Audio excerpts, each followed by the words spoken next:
My name is Emily, and I never thought I would sit down to tell a story like this one. For most of my life, I believed I knew exactly how the world worked. I grew up in a small town in Texas, married my college sweetheart, and built what I thought was the perfect life with him. His name is Daniel, and for many years, he was my whole world. Daniel was ambitious, intelligent, and determined. He started his career in finance, worked his way up, and eventually became a partner at a successful firm. With success came a new lifestyle. The man who once drove a beat-up pickup truck in college suddenly had a sleek black SUV waiting outside for him every morning, complete with a driver. At first, I thought it was unnecessary. Daniel could drive himself. We weren't royalty.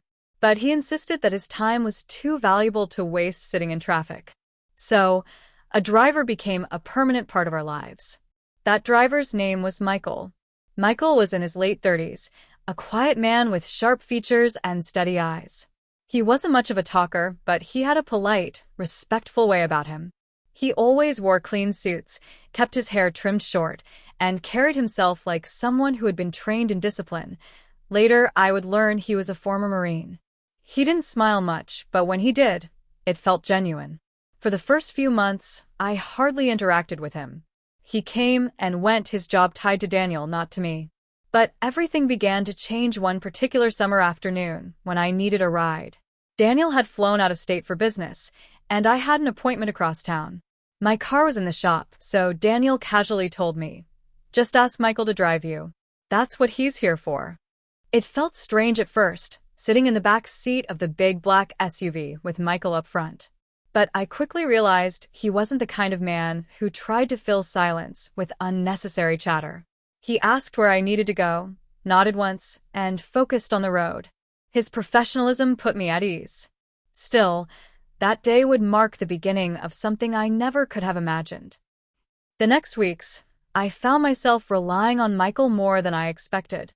Whether it was errands, a friend's gathering, or picking up something for the house, Daniel would suggest, "Take Michael." Soon, I began seeing him not just as Daniel's driver, but as a quiet constant in my own routine. What surprised me most was how observant he was.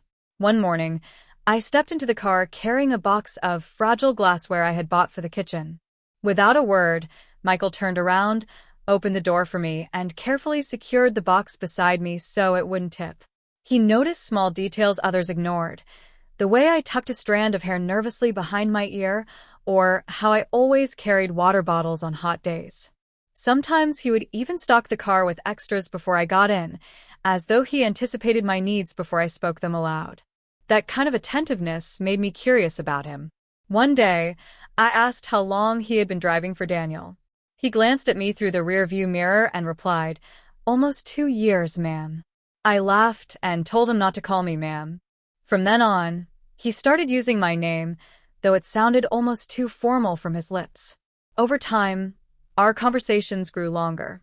I learned about his military past, about the injuries that forced him to leave active duty, and how driving became his new way of supporting his family.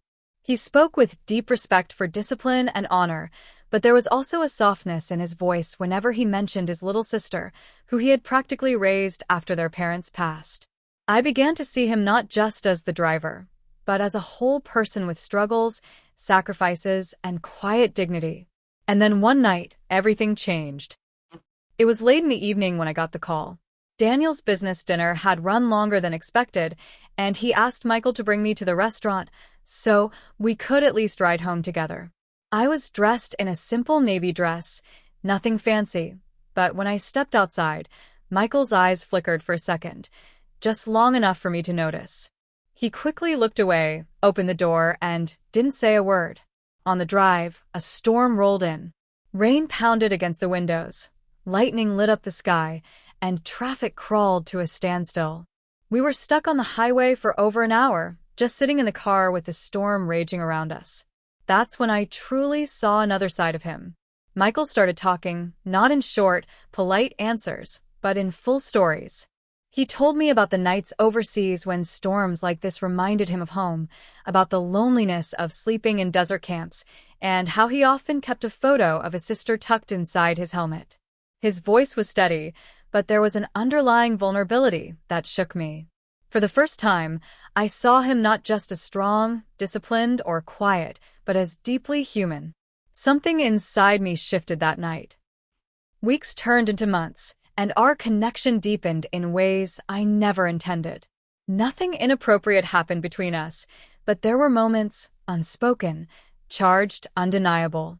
Like the time he reached for my hand to steady me as I stepped out of the car in high heels on a slippery sidewalk, and for a second, he didn't let go. Or the time I was frustrated after an argument with Daniel, and Michael simply said, "You deserve to be heard," with such quiet conviction it nearly brought me to tears. I wrestled with guilt. He was Daniel's driver. He was supposed to be invisible. But he wasn't invisible anymore, not to me. Then came the day when Daniel left for a week-long trip overseas. It was during that week that the truth of who Michael really was revealed itself to me in a way I never expected.